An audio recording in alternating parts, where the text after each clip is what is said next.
Hi friends, இப்போ AK64 படத்தை இயக்க போகிறது யாருன்றது மிகப்பெரிய கேள்விக்குறியா இருக்கு. நம்ம தலாஜி சார் இப்போ பெல்ஜியம் கார் ரேஸில் இருக்காரு. அண்ட் இந்த ரேஸ் முடிச்சுட்டு தான் AK64 படத்தை ஸ்டார்ட் பண்ணுவாங்க.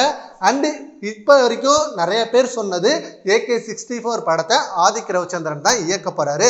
அஜித் சார் அவருக்கு வாய்ப்பு கொடுத்துட்டாரு அப்படின்ற நியூஸ் வந்துட்டு இருந்தது. குட் பேட் அக்லி படத்தோட சேம் காம்போ இந்த படத்தில் அமைய போகுது அப்படின்ற மாரி நியூஸ் சொன்னதுனால நம்ம AK ஃபேன்ஸ் ஹாப்பியாக இருந்தாங்க. பட் இன்னைக்கு காலையிலிருந்து செம்ம வைரல் நியூஸ் ஒன்று போயிட்டு இருக்கு. ஏன்னா ஆல்ரெடி தனுஷ் அவர்கள் நம்ம தலை அஜித் சாரை வச்சு டைரக்ட் பண்ண போறதாக விருப்பப்பட்டாரு. அதுக்காக அஜித் சாருக்கிட்டையும் ஒன்லைன் சொன்னதாகவும் அஜித் சாருக்கு அந்த ஒன்லைன் ரொம்ப பிடிச்சிருந்ததாகவும் சீக்கிரமே இந்த காம்போ அமையும் அப்படின்ற நியூஸ் குட் பேட் அக்லி படத்துக்கு ரிலீஸுக்கு முன்னாடியே இந்த நியூஸ் போயிட்டு இருந்தது. மேபி அவர் தான் AK64 படத்தை டைரக்ட் பண்ண போறாரு அப்படின்ற மாதிரி செம்ம டாக் போயிட்டு இருந்தது.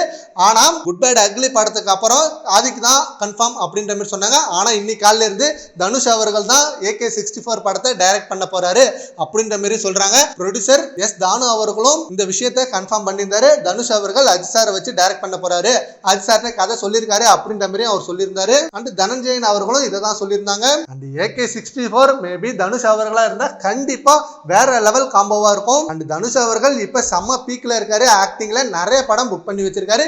இந்த நேரத்துல அவர் டைரக்ட் பண்ணுவாரா அப்படின்றது மிகப்பெரிய கேள்விக்குறி தான்.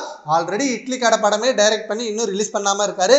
இப்ப லேட்டஸ்டா அவர் குபேரா படமும் ஹிட் ஆகிருக்கு. ஸோ இந்த காம்போ எப்போ அமையும் அப்படின்றது தான் செம்ம எதிர்பார்ப்பா இருக்கு. சரி, ஓகே ஃப்ரெண்ட்ஸ், AK64 தனுஷ் அப்படி இல்லைன்னா ஆதிக் இப்படி தான் இந்த நேம் அடிப்படுது. இதை பத்தி உங்க அப்படின்னா நம்ம கமெண்ட் பண்ணுங்க. Thank you friends.